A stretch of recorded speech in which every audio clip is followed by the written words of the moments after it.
Yan, magpalang umaga po muli sa inyo lahat. Mayroon tayong tinitingnan dito na farm lot ulit. Farm lot, mayroon siyang pasture land na farm lot ito. Mayroong mga rice land pero parang rice terraces siya.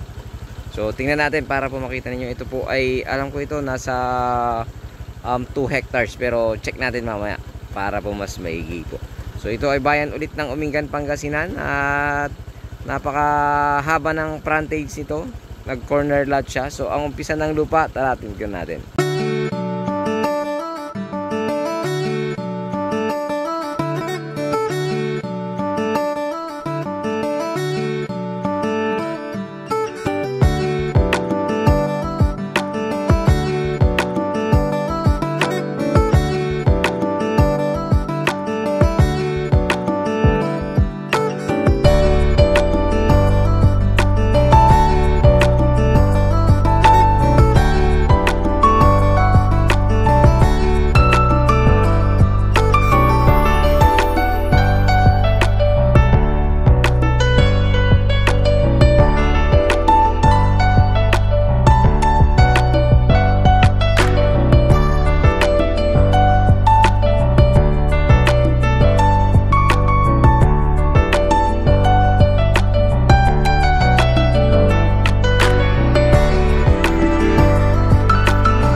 So ito yung umpisa ng lupa. Ayan. Ito yung frontage niya. Kung makikita nyo, may nakakuha na ng kuryente doon sa likod. So ewan ko kung ilang metro yan. Titignan natin mamaya. So itong pilapil na to hanggang doon sa may bakod na yan. Ayan, yung bakod na yan. Ito po yung diretso ng property. Ito na yung umpisa ng property. Ayan. So mula naman dito sa frontage na to, diretso yan. Then corner lot. So ang frontage nito, alam ko napakahaba, napakalapad. So tara po sila natin.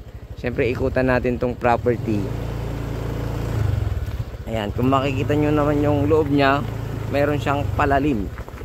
Palalim na ganyan, oh. Yan, ganyan. So ito yung frontage ng property. So dito sa part na ito ay maganda rin pong magtayo ng bahay dito sa part na ito. Kasi ito yung kanya parang itong part na ito. Maganda rito magtayo ng bahay kumbaga dito sa part na ito. Kung makikita nyo kasi ito, naka-elevate ito sa kalsada, sakto siya. So mataas. So doon naman pwede rin, doon sa part na yon, ayan sa likod ng kahoy, pwede rin dyan. So naka-elevate din. Pero dito kasi nakadikit ka na mismo. Yan yung sinasabi kong palalim na yan. Yan yung palalim po. Palalim po yung part na yan. Yung part na po yan. Yan part na yan. Papunta po doon sa rice land na maliliit. So ikutan natin para po makita ninyo. So itong frontage niya dito nasa ano to nasa dito sa part na ito, dito sa harap, ano to, nasa I think nasa ano to, nasa 60 to 70 meters frontage itong sa harap. Tapos sa corner lot niya, yung paliko niya, napakahaba po yun, mahaba. So tara tingnan natin. So dito yung mga kasama natin. Dito yung part na ano, tigil lang tayo dito para makita po ninyo yung property mismo. Medyo bato-bato tong daan. So matigas naman kasi ang sasakyan dito sa part na ito. Ayan, kung makita nyo itong property, yun yung sinasabi ko kanina na naka-elevate sa kalsada. Ito rin naka-elevate din siya sa kalsada dito sa part na ito. So ilang area na to kuya? 2.3 hectares. 23,000. 23,000, 2.3 hectares. So ayan, mga puno niya kasi mga ganito, alibangbang. So yung paro-paro din na tinatawag. Tapos iba't ibang klase ng puno pero hindi ko alam kung anong mga punong yan. So yan, dito sa part na ito, naka-elevate ulit. Parang pag diyan ka nagtayo, tapos doon yung mga farm lot mo, para kang naka-overlooking. So dito sa part na ito, marami namang mountain view. Kung makikita nyo, mountain view yan. So pag dyan naman, meron pa rin dyan. So yung daan na yan, nakadikit mismo sa lupa, no kuya? Diretso hanggang doon. Mahaba. Napakahaba hanggang doon pa. So pantahan natin yung mahogany para makita po nila. So tara, para makita nyo yung haba ng frontage nun. Siguro nasa 100 mahigit yan. 150, no? Ang haba. Nasa 150 kaya yan kuya? Oh, mahaba eh. Ito kasi nasa 70 na to 70 to 80 mula doon hanggang dito. 70 to 80. Tapos yan naman nasa 150 more or less. So napakahaba ng frontage ito. Tara puntahan natin para po makita ng ating mga client. So farm lot to. Wala siyang tanim na fruit bearing.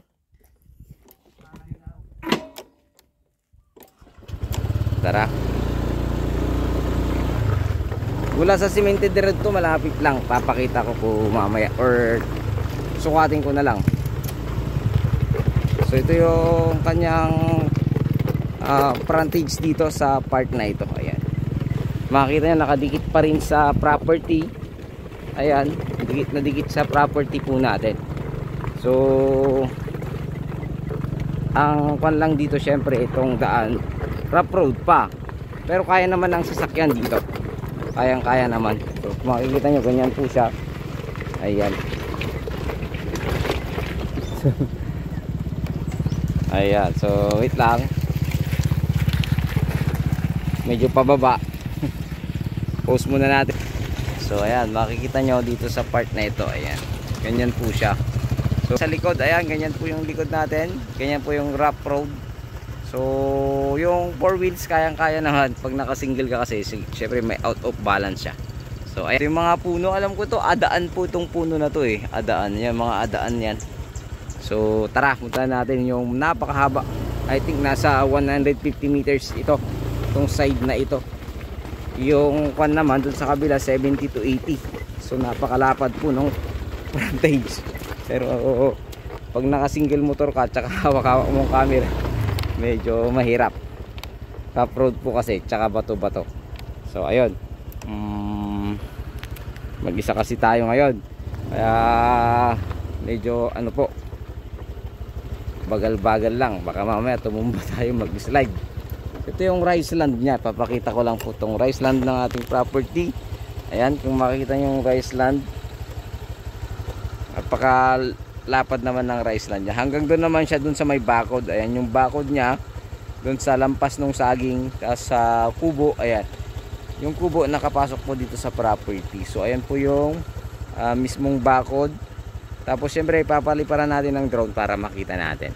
So ayan, hanggang doon po. Tara, puntahan natin hanggang sa dulo. Doon tayo magpalipad ng drone. Medyo ano kasi itong gamit natin, syempre motor, mahirap pong tumumba. Kaya bagal-bagalan lang natin. Isang kamay kasi yung nakahawak, mga sir, mga madam.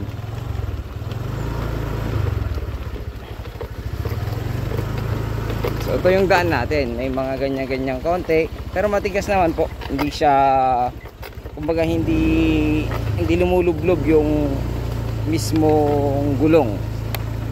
Basa lang po yung daan. So ayan, yun yung property. So 150 more or less, sabihin mo na yung kanyang frontage. Napaka haba din, malapad din yung frontage ng ating property. So ayan, hanggang dito kasi sa may mahogany. Ayan, hanggang dito sa mahogany yung frontage nya. So dilim muna tayo dito. Dito tayo magpalipad. Ow.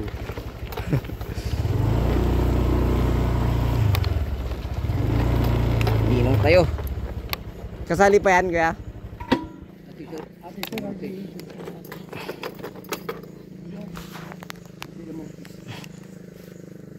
Ayan. Pero parang kasali pa to, may bakod eh. Hindi nakasali yan. Ito lang. Ito kuya. Batog ti. Dati lang ito sa may tabi ng kalabasa na yan, hanggang dyan lang. So baka isa nagtanim kaya ganyan, no.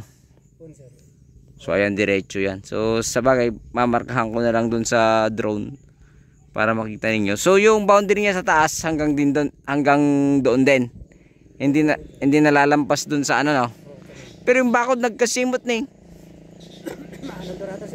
Oo. So 2.3 hectares, ayan, ganyan po yung property natin. So mula po doon sa part na yon, sa tapat ng bundok, ayan, nasa lahat yan, o nasa 220 more or less yung frontage nito na corner lot. So may mountain view, napakaganda. So ayun, yung presyo tingnan natin kung magkano. Kakausapin natin yung may-ari mismo para makuha natin yung presyo nito. So ayun, muli, itong yung Likod Agent Joel. Maraming salamat po. God bless you all.